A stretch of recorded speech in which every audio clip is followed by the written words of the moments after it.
Hello, everybody. Thank you for joining the presentation of our 2024 ACM-CHI paper, The Cadaver and the Machine, the Social Practices of Measurement and Validation in Motion Capture Technology. We are an interdisciplinary team consisting of social scientists and information scientists with a strong technical background. I'm Emma Harvey, and my co-authors are Hauke Sandhaus and our principal investigators, Abigail Jacobs, Emanuel, and Mona Sloane. The work we are presenting today attends to a type of AI-driven hardware system that is increasingly pervasive in social life, motion capture technology. Motion capture systems are widely used to measure bodies and their movement, and are used across fields like entertainment, medicine, sports, and manufacturing to do things like gesture detection, medical diagnosis, and surveillance. To do this, motion capture systems rely both on assumptions and on data collected by sensors that are external to the subject's body and are used to infer the position, rotation, and translation of a body's skeleton. This process requires statistical inference about the relationship between the body's surface, including clothing and soft tissues, and the underlying bones. In our paper, we offer a detailed case study of the emergence and stabilization of the assumptions built into motion capture technologies. We also show how social practice theory can be deployed in the analysis of human-computer interactions. We do so by applying a social practice theory lens to the historical development of measurement and validation practices in motion capture technology design and innovation. We argue that the measurement of bodies and the validation of measurements for motion capture systems can be understood as social practices. We also argue that motion capture practices rest on and further stabilize normative assumptions about who should be measured to understand the human body, those who are male, white, thin, and able-bodied. We show that these assumptions continue to be implicit in modern motion capture due to the practices of validation that entrench rather than challenge them. This is particularly important for developing AI audit approaches that set out to include assumptions.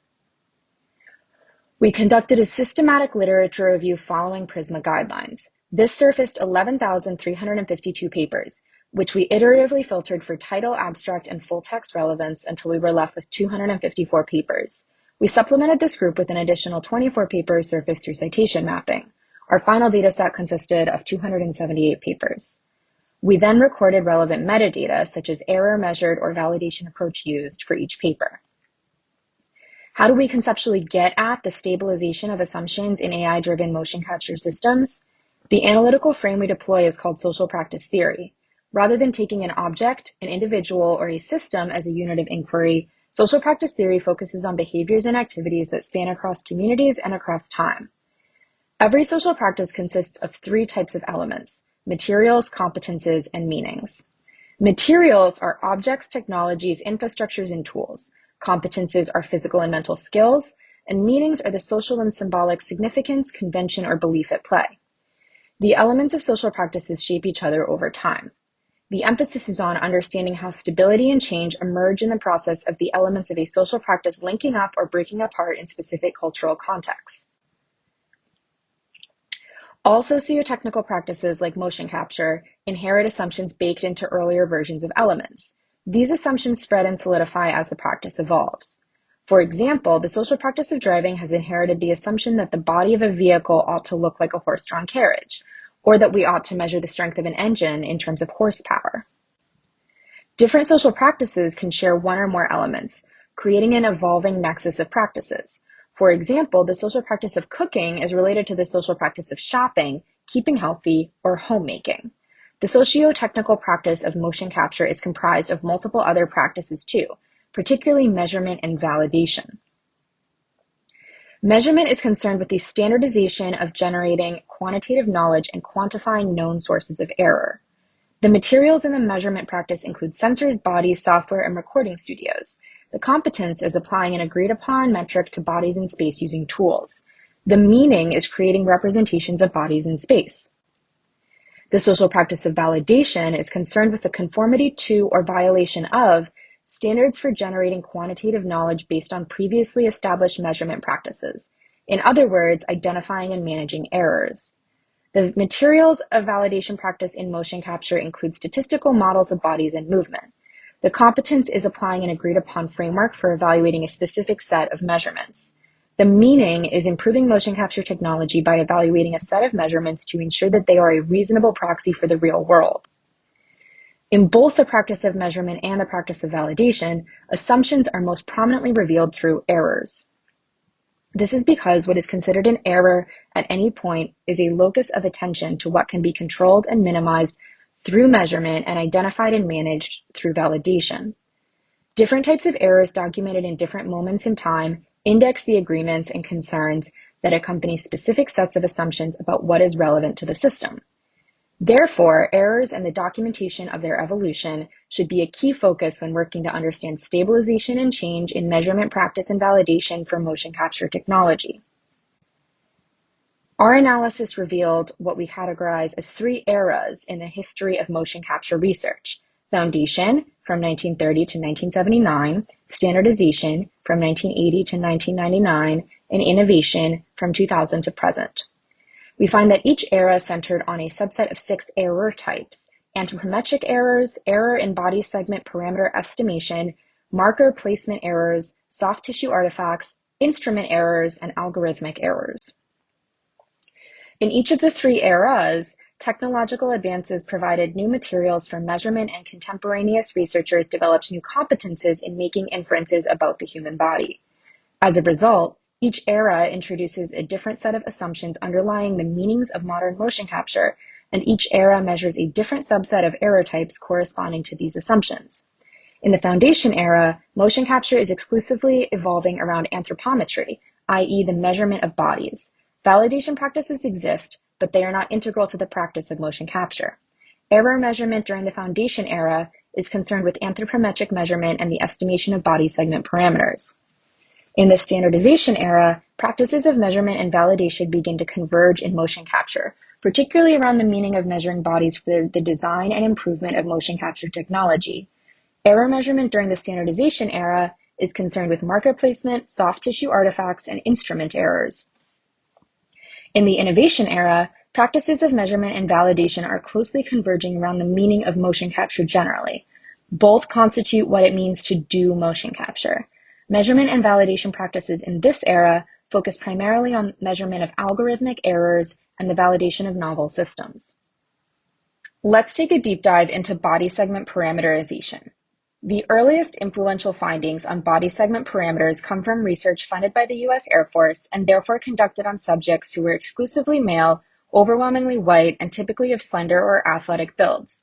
For instance, in 1955, Wilfred Taylor Dempster conducted a study to identify the optimal ergonomic design of a cockpit based on pilots' range of motion, a classic challenge in interaction design. As part of that work, he acquired, dismembered, and determined the body segment parameters of 8 older white male cadavers. In a similar work conducted in the 1970s in order to better design impact protection systems, Chandler and colleagues dismembered and measured the body segment parameters of 6 male cadavers, quote, in good overall condition, end quote, defined by the authors as without, quote, congenital anomalies, major surgical alterations, general or localized structural atrophy, excessive wasting, or obesity, end quote. The measurements presented by the U.S. Air Force, especially the Dempster study, quickly became accepted as ground truth for the estimation of body segment parameters. This gave rise to the competence of concurrent validity assessment for motion capture. Subsequent research used Dempster's data to validate newly proposed body segment parameter formulas.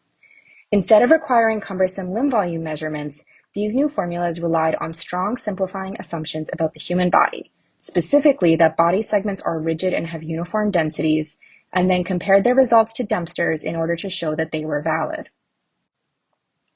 Validation came to play a much more central role during the innovation era compared to previous eras, solidifying it as a practice that is integral to motion capture. Here, we find a range of validity approaches. First, we find that in this era, concurrent validity assessments, in which new technology is compared to a gold standard, are considered both necessary and sufficient for validating motion capture technology. Second, reliability assessments, in which new systems are shown to take repeatable measurements, are considered a necessary but not sufficient component of validity. Third, construct validity, which asks whether motion capture systems provide measurements that meaningfully correspond to clinical or other standards, and robustness, which measures the ability of a system to maintain performance as its input parameters change, are assessed too, but much less frequently. Crucially, we find that subgroup validity, or whether a system performs equally well for individuals with different physical or demographic characteristics, and user studies, which examine how well systems conform to user behaviors and needs, are almost never tested. The social practice lens then lets us visualize the convergence around the meaning of motion capture, as well as how the social practice of validation for motion capture came to be more salient. Our analysis identifies the process through which chains of concurrent validation link even contemporary motion capture systems through the use of gold standards to the early estimations of body segment parameters based on only a few white, quote, athletic male cadavers. It also reveals how the elements or materials, competences, and meanings of measurement and validation practices point to assumptions and how these are embedded in modern motion capture systems in ways that potentially lead to real-world harms. To close, we want to summarize our key points.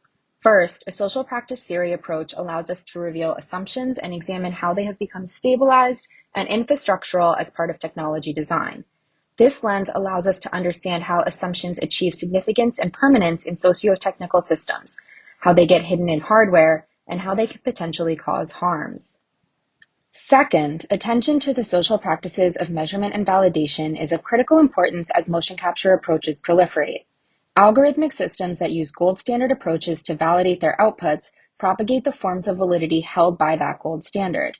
Identifying populations who are excluded or misrepresented by measurement and validation practices within the context of motion capture can identify contexts where such systems should not yet be deployed without additional testing or where they should not be deployed at all. Third, social practices yield key insights into the design of systems and the study of interactions. The premise is that interactions and behaviors change first the elements of individual practices and then social practices at large. Rather than exploring just technology design intentions on the one hand and technology design impacts on the other, the study of the dynamics of technology design and interactions moves decidedly into focus, and with it, a view into the assumptions that underpin them.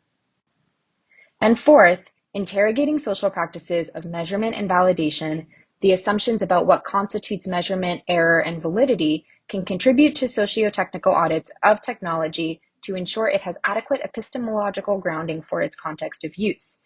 To this end, understanding the social practices of measurement and validation for motion capture are necessary precursors for developing a socio-technical audit of motion capture systems. Understanding assumptions made about bodies by motion capture systems can aid the design of such audits, directing attention toward whether the use of gold standards in validating a system was justified or appropriate, and whether motion capture systems perform as expected for subjects of varying body types, physical abilities, demographics, and so on. Fleshing out assumptions is the basis for more holistic AI audit approaches that push beyond questions of disparate impact and that center on the question of a system's stability and its status as a valid measurement instrument. Let's conclude. In our paper, The Cadaver and the Machine, the Social Practices of Measurement and Validation in Motion Capture Technology, we offer a template for the theoretical analysis of social practice in the design and use of technologies. By focusing on the social practices of measurement and validation for motion capture, we connect with broader histories of social and technical representations of bodies while shedding light on the tenuous foundations of modern systems. We uncover key stabilizing moments of measurement and validation across 3 historical eras and propose a typology of errors, revealing shifting attention and inculcation of past elements through validation practices that entrench rather than challenge them. This type of analysis can reveal how assumptions built into technologies shift, stabilize, and become infrastructural in the design and use of technologies. Thank you for your attention.